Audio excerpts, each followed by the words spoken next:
आज मैं आपसे एक सवाल पूछता हूँ, दुनिया में कोई ऐसा व्यक्ति है जिसके पास समस्या ना हो? तो आपका जवाब यही आएगा कि दुनिया में कोई ऐसा व्यक्ति नहीं है जिसके पास समस्या ना हो। यानी सबके पास समस्या होती है। समस्या चाहे छोटी हो या बड़ी हो, कम हो या ज़्यादा हो, लेकिन समस्या सबके पास है। समस्या घर के अंदर हो या समस्या घर के बाहर हो, समस्या अपने देश में हो या समस्या विदेश में हो, यानी समस्या है। समस्या आपके जीवन का एक हिस्सा है, अतः समस्या को आप अपने जीवन से अलग नहीं कर सकते हो। तो ऐसे लोग जो समस्या को देखकर घबराते हैं, वो लोग सफल कभी नहीं होंगे। आइए एक मैं आपको स्टोरी सुनाता हूँ।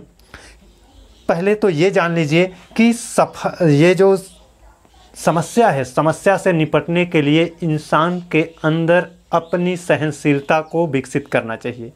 उस इंसान को सहनशील होना चाहिए। एक स्टोरी है, उस स्टोरी के माध्यम से समझिएगा। एक मूर्तिकार होता है, उसके पास दो पत्थर हैं। उसने एक पत्थर को उठाया और उठा करके उस पत्थर से उसने मूर्ति बनाना शुरू किया। जब उसने इस पत्थर पर छेनी और हथौड़े से वार करना शुरू किया तो कुछ समय बाद इस पत्थर से आवाज़ आती है कि मेरे अंदर इतनी सहनशीलता नहीं है, अतः मुझ पर इस छेनी और हथौड़े से वार ना करो। मूर्तिकार वहीं रुक जाता है। इस पत्थर पर उसने छेनी हथौड़ा चलाना बंद कर देता है। उसने दूसरा पत्थर उठा लिया और दूसरे पत्थर पर उसने छेनी हथौड़े से कार्य करना शुरू किया। लगातार उसने कार्य किया और वह 2 दिन के अंदर इस पत्थर को एक मूर्ति का रूप दे दिया। ये मूर्ति के रूप में आ गया और ये पत्थर ही रह गया। अगले दिन एक ग्राहक आया, उसने इस मूर्ति को खरीदा और जब उसने इस मूर्ति को खरीद कर ले जा रहा था, उस समय उसकी निगाह इस पत्थर पर पड़ी जिसके अंदर सहनशीलता नहीं थी। उसने इसका भी दाम पूछा और इस पत्थर को भी खरीद लिया और ये ले जा करके एक मंदिर में मूर्ति को रख दिया और मंदिर के बगल में इस पत्थर को रख दिया। अगले दिन से श्रद्धालु वहाँ पर आना शुरू किए। अब इस पत्थर, जो ये पत्थर था जो मूर्ति का रूप ले चुका था, इसकी अब पूजा हो रही थी और यहीं पर वो पत्थर जो सहनशीलता जिसके अंदर नहीं थी, जो पत्थर था और पत्थर ही रह गया, वह उस मंदिर के बाहर पड़ा था। जिसने इसे खरीद कर ले आया था वह इस दृष्टिकोण से ले आया था कि मूर्ति की पूजा होगी और मूर्ति के बगल में रखा यह पत्थर नारियल फोड़ने के काम में आएगा। तो इस पत्थर में सहनशीलता थी और इसने अपनी सहनशीलता को दिखाया और ये मूर्ति के रूप में आ गया पत्थर और ये पत्थर ही रह गया। अब श्रद्धालु इस पर आते हैं और नारियल फोड़ते हैं। अब ये पूरी जिंदगी ठोकरें खाता रहता है और जबकि ये पत्थर पूरी जिंदगी पूजा जाता है। आप फर्क देख सकते हो, कितना बड़ा फर्क है। ये सहनशील था तो पूजा जा रहा है और ये कायर था।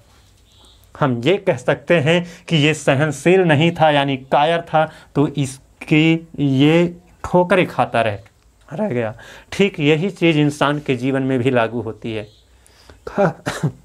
खास करके मैं अपने विद्यार्थियों से ये कहना चाहता हूँ कि आप भी सहनशील बनो, समस्या को सुलझाओ, समस्या से निपटने का रास्ता बनाओ, है ना। कोई चुनौती आती है उसको स्वीकार करो और उस चुनौती को स्वीकार करके उससे लड़ो और आगे बढ़ो। निश्चित रूप से आप एक दिन सफल हो जाओगे। इस पत्थर की तरह अगर कायरता दिखाओगे, असहनशील बने रहोगे तो ज़िंदगी भर ठोकरें खाती रहेंगी, ज़िंदगी भर ठोकरें खाना पड़ेगा। तो हम लास्ट में यही कहना चाहेंगे कि आप स्टूडेंट हो तो आपके लिए एक जॉब प्राप्त करना बहुत ज़रूरी है। आपने जो बचपन से लेकर के अब तक, मान लेते हैं आपकी उम्र 25 वर्ष हो चुकी है, 25 वर्ष तक आपने क्या किया, संघर्ष किया और संघर्ष करके पढ़ाई किया। अब आपको 2 साल या 1 साल या 6 महीने, देखिए अलग अलग विद्यार्थी होते हैं, किसी को 6 महीने में ही सफलता मिल जाती है, किसी को साल भर मेहनत करना पड़ता है, किसी को 2 साल। तो कहने का मतलब है कि आपने 25 साल संघर्ष किया, अब अंतिम क्षण आ गए हैं जहां से आपको 2 वर्ष या 1 वर्ष या 6 माह ही लगना है। तो ऐसे में आप हिम्मत हार जाते हो, तो हिम्मत मत हारो, है ना। कितनी भी कड़ी चुनौती हो, कितना भी अधिक पढ़ना पड़े, आप पढ़ो और निश्चित रूप से सफल हो जाओगे। और सफल जाओगे तो पूजे जाओगे, अगर सफल नहीं हुए तो इस पत्थर की तरह ठोकरें जीवन भर खाना पड़ेगा। तो आशा करता हूँ कि आप लोग आज से अपने पढ़ाई पर खूब ध्यान देंगे और पढ़ाई पर खूब ध्यान देंगे, ये आपकी प्राथमिकता होनी चाहिए। और तब तक आप अपने लगन और अपने सहनशीलता को बनाए रखिए जब तक कि आप सफल नहीं हो जाते हैं। आज के लिए बस इतना ही, अगले दिन आपसे पुनः मुलाकात होगी, तब तक के लिए धन्यवाद।